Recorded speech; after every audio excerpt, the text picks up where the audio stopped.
The raspy voice of a crow caws beside me, perched upon a stump to my left. He cocks his head at an angle and stares at me, engrossed by my existence. I know not the road I walk upon, and I have no memories of the origin from which this path derives.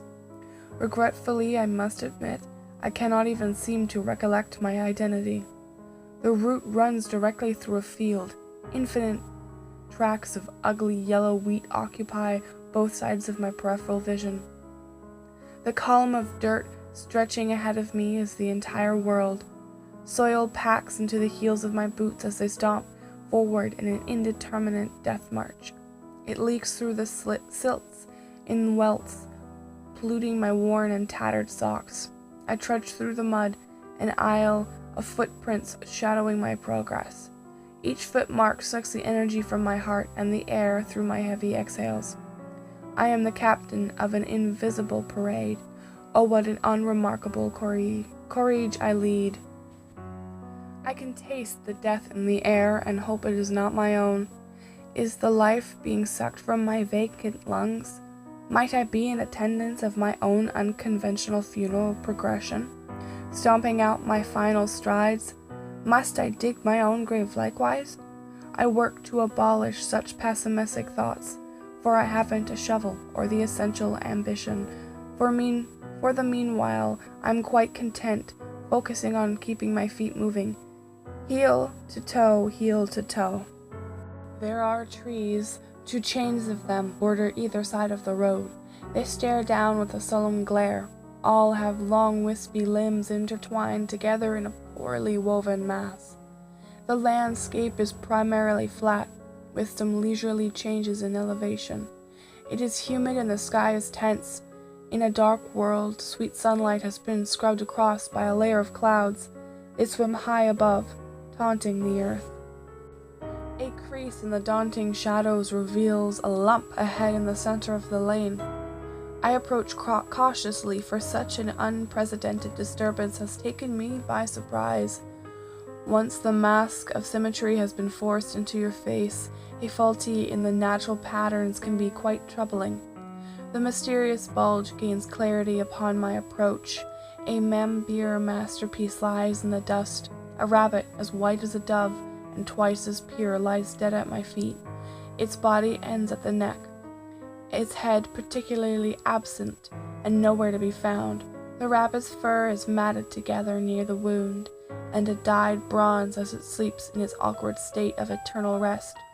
I imagine a forest as grand as this would have been starved of demise. These woods must find great joy in the slaughter of things innocent. The grinning trees, endangered discomfort, and the sort of godlessness territory have I awakened in. I never did see the sun, but I can tell he is falling. The gray sheet smudged across the heavens is darkening, and the temperature is plummeting. The trees crack in the breeze, and the leaves dance around my feet. Shall I continue forward, for I am afraid and without shelter? The trees are now larger. Thick and swollen roots have forced their way into the soil, squeezing the path. My numb feet navigate swiftly across these miniature barriers. I can feel the dark closing in on me. I try and run, but my exhausted legs fail to communicate with my traumatized cerebrum. I am swallowed by the shadows. Another hour or so has leaked from the clock. My eyes have adjusted to the obsidian curtain which blankets all. The clouds must have thinned, for a hazy moon is visible, grimacing upon our mist of a world. Sudden waves of fear flow through my exasperated veins. It has not yet been more apparent as now I am not alone in this wood. I sense a foreign presence and fear this entity has come to a similar revelation. My eyes leave my feet, unsteadily scanning the forest, peering between mighty trunks, each shadow becoming a malevolent spirit, each rustle a persistent stalker. My heart vibrates, rattling in my skeleton. A lonesome bird flies overhead in the direction from which I have emerged. Everything halts. A figure stands beyond. The silhouette of an adult human. He stands proud and aggressive, signaling anticipation of my arrival and recognition of my existence. I can see nothing of my company's face, but I can only imagine a twisted grin wrapping his sunken cheeks. The shadowy humanoid is tall and lanky, perhaps too tall to truly be human. His slumped torso is meticulously conjoined to his wiry, crooked legs. My lungs struggle to squeeze out short and panicked breaths. Calculations whir through my brain, and none of them seem to lead to positive outcomes. I wish not to confront this foe, for it is evil and it is palpable. But I cannot return from where I came, and the road is too long, and surely this fiend can catch my tired soul. My eyes pivot in their sockets. In a panicked frenzy, I impulsively turn and dash perpendicularly into the trunks into the woods. Adrenaline can be more powerful than often credited. Never could I have predicted my legs would carry me as fast as they are currently. I skillfully navigate through the sylvan haze and the tangible world blending in with my own lunacy. Ferocious strides pull me through the thick foliage, dodging tremendous billows while receiving violent lashings from the ancient branches and vines which lazily dangle and droop across my improvised trail. The predator remains in pursuit, easily maintaining my stunning pace. I dare not hinder my escape with the over-the-shoulder glances, desperately flattening my urges to verify the position of my pursuer. Nonetheless, it truthfully gives its own location away.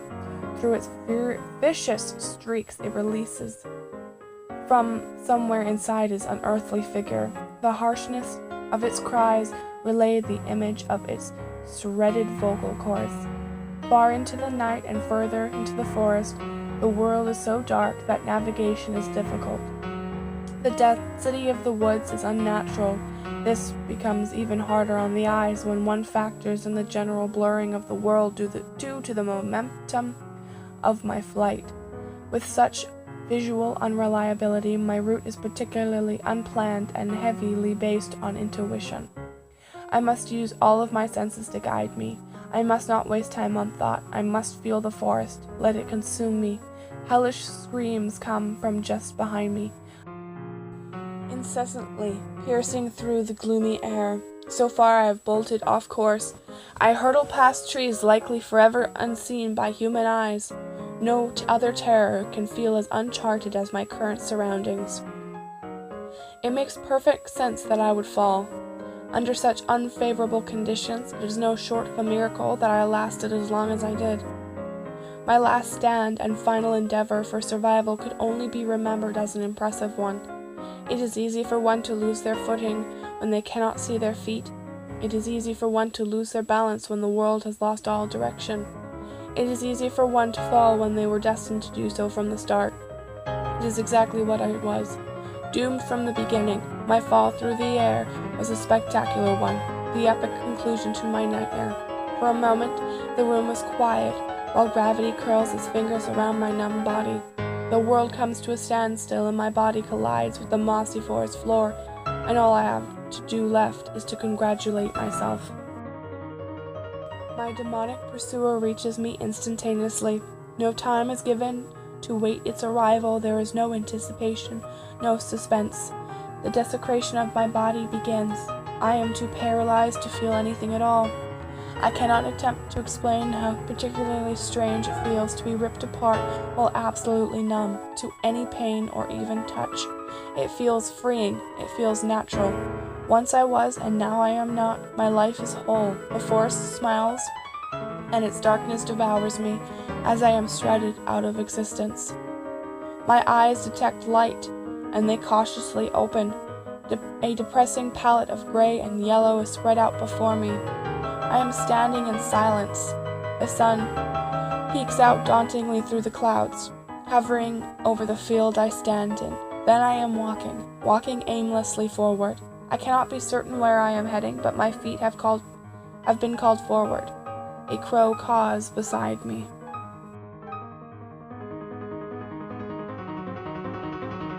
Hey guys, I hope you've enjoyed the video. Hopefully we'll see you in the next one, or at the next one, you know what I mean. Alright, stay savvy.